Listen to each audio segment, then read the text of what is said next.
El tema que vamos a abordar el día de hoy es sobre síndrome nefrótico en pediatría. Usamos acá el índice sobre los diferentes subtemas que vamos a tocar sobre esta patología. Y en esta diapositiva mostramos la fuente bibliográfica.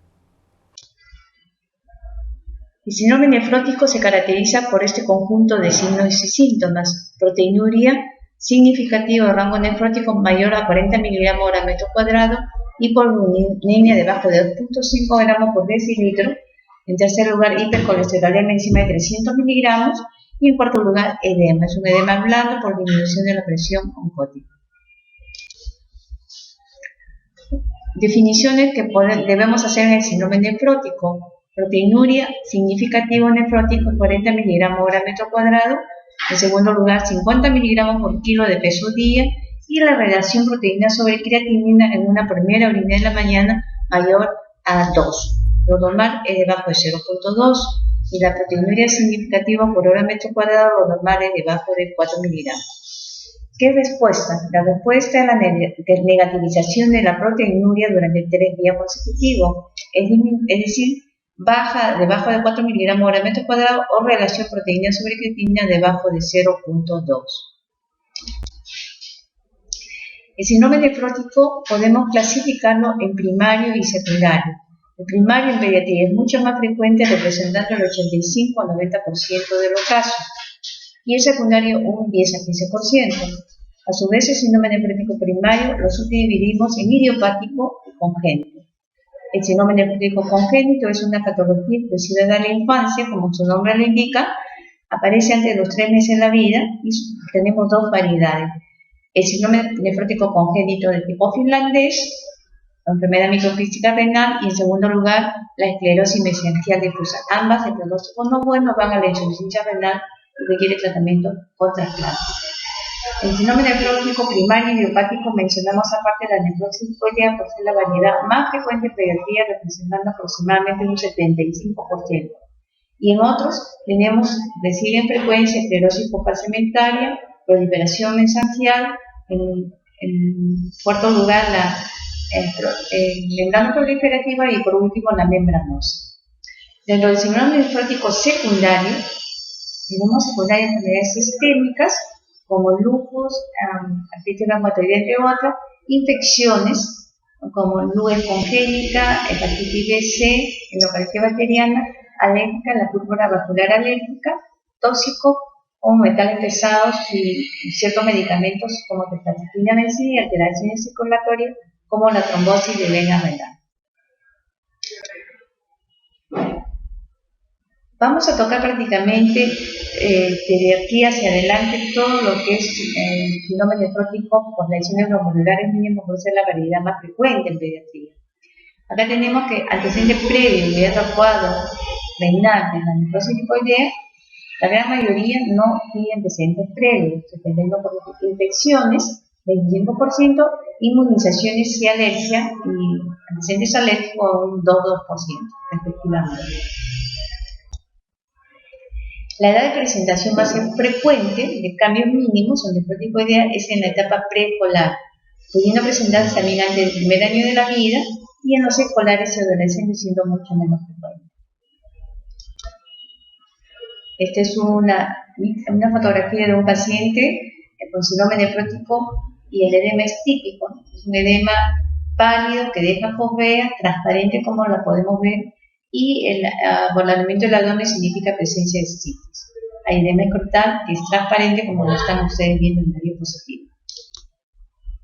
Esta es una diapositiva en la cual mencionamos las otras 4 variedades clínico-histológicas del síndrome nefrótico primario idiopático. En la primera columna tenemos lesiones glomurulares mínimas. Ustedes tienen todas las características señaladas ahí en cuanto a edad, sexo, hematuria, función renal, como es el complemento, la selectividad de la proteinuria, antecedente inmediato previo al cuadro renal y la respuesta a los esteroides y su evolución en la IRC.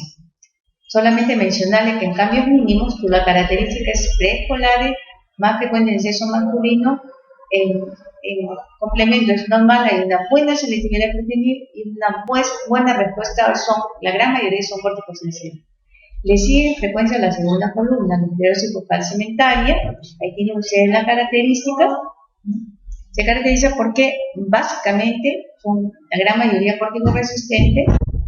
La hematuria es un signo acompañante y no hay buena selectividad proteína. Le sigue en frecuencia la proliferación mesangial difusa. Miren, esto es todas las características. Le sigue en cuarto lugar la membrana proliferativa, que es la última columna. Ven ustedes que la edad de presentación es diferente, es en los escolares y adolescentes, más frecuente en sexo femenino, y hay 4 formas de presentación clínica: el síndrome nefrótico con hematuria, 46% aproximadamente, síndrome nefrítico agudo con hematuria, con proteinuria, sigue en frecuencia un 26%, y puede haber presentación como hematuria monosintomática o proteinuria monosintomática. Una característica de la MP es la hipocomplementemia, antecedente infeccioso o inmediato cuadro renal, existe un 45%, y el de mal pronóstico evoluciona a la insuficiencia renal. Y por último, la membranosa, que es la variedad menos frecuente en pediatría, la penúltima columna, y tiene todas las características clínicas, laboratoriales y de tratamiento con respecto a esta glomerulopatía. En cuanto a la patogénesis de la nefrosis leucopenia con lesiones glomerulares mínimas, se menciona que existe una disfunción de la inmunidad celular, que existiría un factor circulante tóxico que altera las características o las cargas aniónicas a nivel subepitelial. Se ha avanzado mucho en cuanto a patogénesis desde el punto de vista genético. Se sabe que la mutación del gen NPHS1, que codifica una proteína que es la nefrina, el gen mutado en el síndrome nefrótico de tipo finlandés. La mutación en el gen NPHS2, que codifica otra proteína que es la podocina, se encuentra mutado en los pacientes con síndrome nefrótico por esclerosis focal cementaria hereditaria autosómica recesiva. Existen otras mutaciones de otros genes localizados a nivel subepitelial que tienen que ver con otras patologías del síndrome nefrótico, y que ha dado inicio a un capítulo que se le conoce como podocitopatía en las enfermedades renales. Ambas, la podocina y nefrina, se localizan en el diafragma hendido y juega un rol en el pasaje de las proteínas plasmáticas. ¿Qué se sabe en nefrosis lipoidea? Hay una expresión anormal de la nefrina debido a que existe disrupción del diafragma hendido, esparcelamiento y fusión de los procesos podales condicionados por mediadores inmunológicos o tóxicos. ¿Cuál sería ese factor circulante tóxico que alteraría las cargas aniónicas negativas localizadas a nivel subepitelial? Se menciona que la proteína CD2 asociada a la nefrina ha sido aislada en cambio mínimo y se expresa en los linfocitos T. Esa sería la linfocina tóxica circulante que alteraría la membrana basal glomerular.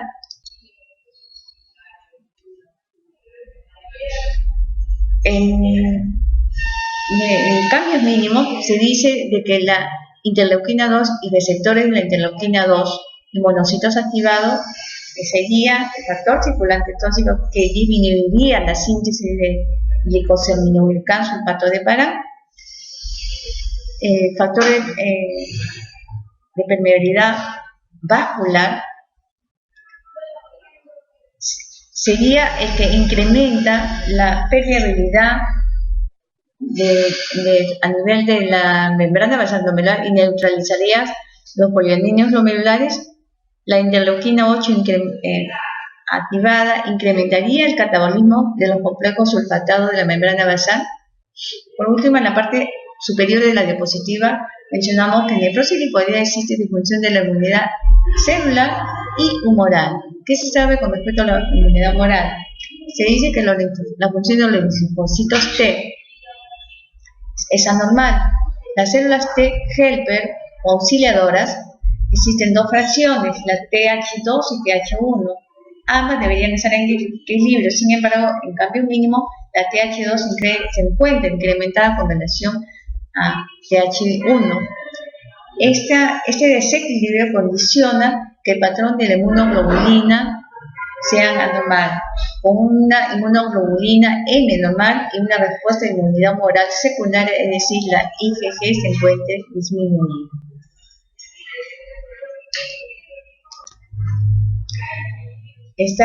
Son microfotografías. En la parte superior vemos un glomérulo o una membrana basal control. Podemos ver a nivel del espacio urinario los procesos podales separados por el diafragma hendido, que es usualmente así se debe ver. Hacia la parte media podemos ver pacientes con cambios mínimos, en la cual los procesos podales a nivel subepitelial están fusionados. Existen las flechas nos están indicando quizás las partes donde el diafragma hendido se encuentran aparentemente ok, pero el resto se encuentran fusionados los procesos podales. Y hacia abajo los procesos podales se encuentran totalmente fusionados en una nefropatía membranosa, debido a que los depósitos inmunes localizados en el nivel de la membrana basal glomerular altera o rompe el equilibrio de los procesos podales localizados a nivel subepitelial.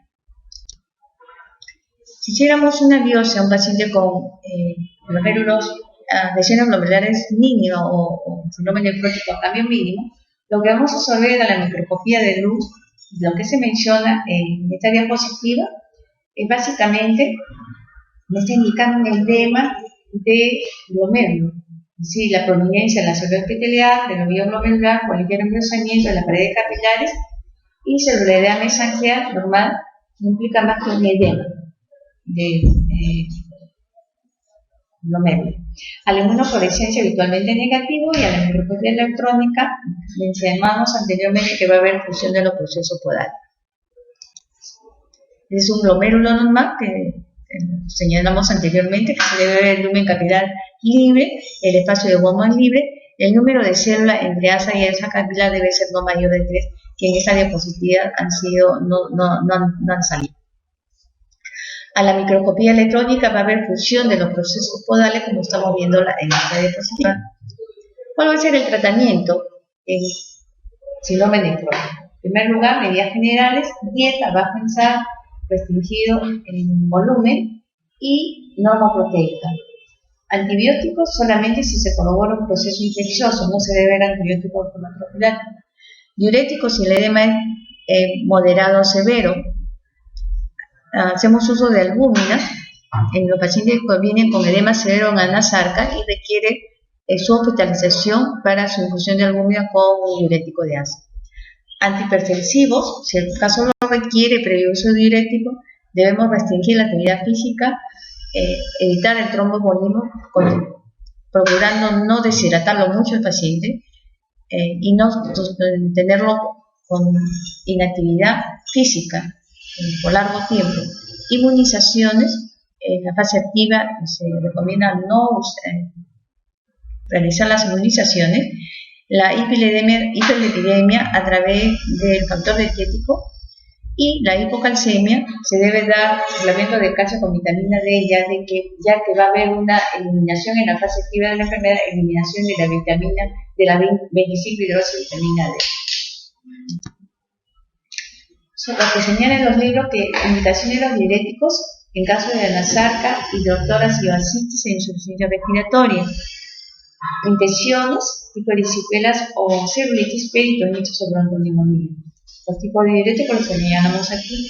Nosotros sigamos diuréticos a los pacientes que vienen con un edema moderado para tratar de no hacerle muy pesada o muy aburrida la dieta, mientras lo vamos desfocalizando al paciente.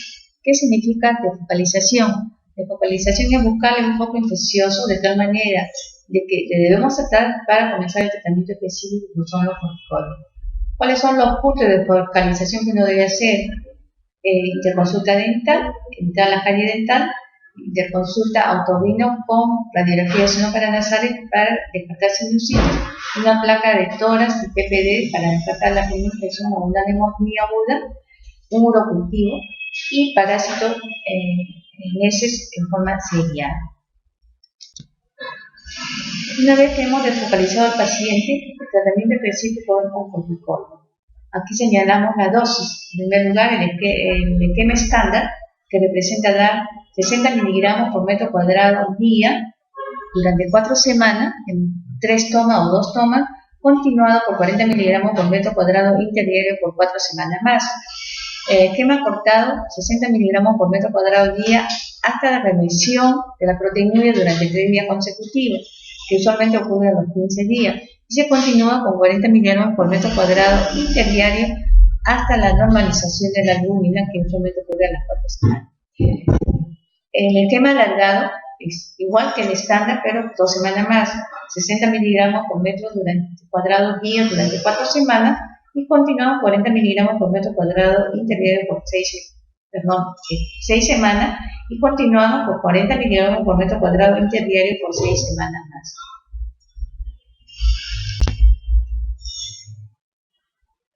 Acá definimos las características del síndrome nefrótico de acuerdo al tratamiento esteroideo.